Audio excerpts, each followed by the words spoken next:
challenge, but people are working on it. There are creative solutions being proposed. I am waiting, along with the student who asked the question, for some creative, positive, imaginative solutions from Professor Chomsky. All we're hearing is a recitation of the past and a pessimistic notion of as long as the evil American empire and Israel are involved, there will be no peace. Let's go to well, the next I congratulate Mr. Dershowitz again for one true statement. They are not Jewish roads, they're Israeli roads. That is, they are roads of the sovereign, what I'm quoting the High Court, the sovereign state of the Jewish people in Israel and the diaspora. Oh, that's correct. That's like saying that British roads are roads of the sovereign Anglican people. Fine. I mean, That's, Britain is an Anglican country as well. If we can have I agree to your qualification. There are Israeli roads, there are Israeli highways and Palestinian paths. If you want a creative solution, I mentioned one. Let's go to the I mentioned it. The Geneva Accords, the Taba agreements, which Israel canceled. Yes, I those are creative solutions. I accept the Taba agreements, Professor and Dershowitz, I think that many in Israel do as well. You should explain to Mr. Paris why he objected. We're going to focus on this next question. Hello? You are. Yes. Hi. My name is Abraham Reisman. I'm a sophomore at the college. There's really a question for both of you, but I guess I'll ask Professor Chomsky just because Professor Dershowitz just spoke. It's sort of funny that we're all here, given that a lot of us have never been to Israel, never been to Palestine, and it's long been one of the sort of strange paradoxes in world politics that Americans and people the world over can get so enraged about either side when it's a conflict that many of us will never firsthand experience. Specifically, how would both of you like to see young people like me and a lot of us here envisioning the conflict in the future? Because a lot of us have a tendency to internalize it to a degree where it's not about people anymore, on both sides. There are people I know who are ardent Zionists who never go to Israel, who believe in it because they're very religiously Jewish, and all of a sudden it becomes detached from the realities on the ground. And there are people who are very pro-Palestinian, who are strongly in favor of social justice and economic justice. Okay, thank you. I'm sorry. Yeah, how do you... Professor Chomsky. Well, my feeling is you should approach it as an American. And as for an American, it is one of the lead issues in the world.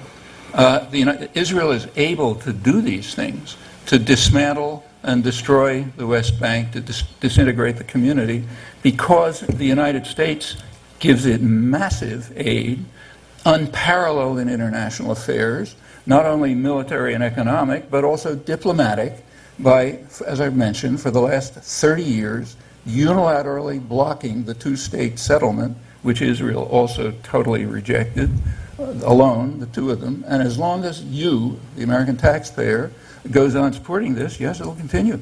And it'll lead to exactly what the Bantustan-style solution that Benvenisti and others described, right on the ground. And yes, so therefore it's of enormous importance to Americans. As for a solution, it's pretty straightforward. They were coming close to a solution at Taba until Israel called it off. Negotiations continued, leading to several proposals, of which the most detailed were the Geneva Accords. You can find out what I thought about all of those in print. You can ask Mr. Dershowitz where he supported them in print. The Geneva Accords in December 2002 were accepted by essentially the whole world. Israel rejected them. The U.S. refused even to send a message to the Geneva meetings. But they're still potentially alive, and American citizens can compel our own government to reverse its program, to accept the international consensus for the first time, and then we'll be on the way to a solution. Thank you. Well, Briefly, Professor Dershowitz. I, too, have written about the Geneva Accords in Chapter 6 of my book, and I generally support many elements of the Geneva Accords. I do not support the right of return. That is, the idea that 700,000 or now 4 million Palestinians can demographically destroy Israel. Which is rejected in the Geneva Accords. It is not rejected in the Geneva Accords. It is not accepted or rejected. It is left for future negotiation. Exactly. And it is left open because it's easy how you change your view. First it's accepted, then it's left open. What's your next position? Let's be precise. They did not say anything about that because the Palestinians had already at Camp David and at Taba accepted the so-called pragmatic settlement, which would not affect the demographic character That of Israel. If you want to learn about that, simply read false. the serious scholarship like Ron That is Pundak, simply head of the Shimon false. Peres piece. I can tell you that President Clinton told me directly and personally that what caused the failure of the Camp David-Taba Accords was the refusal of the Palestinians and Arafat to give up the right of return. That was the sticking point. It wasn't Jerusalem.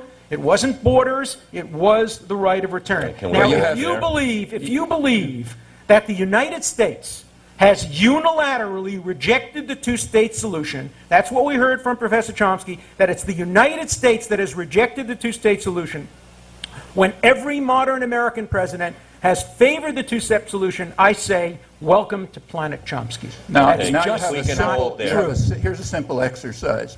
You can believe one of two things: the extensive published diplomatic record, which I gave you a sample of, and you can find in detail in books of mine and others, or what Mr. Dershowitz says he heard from somebody. No, which you can't check. and check Okay. the diplomatic record, Professor Dershowitz, check the maps, sir, your question.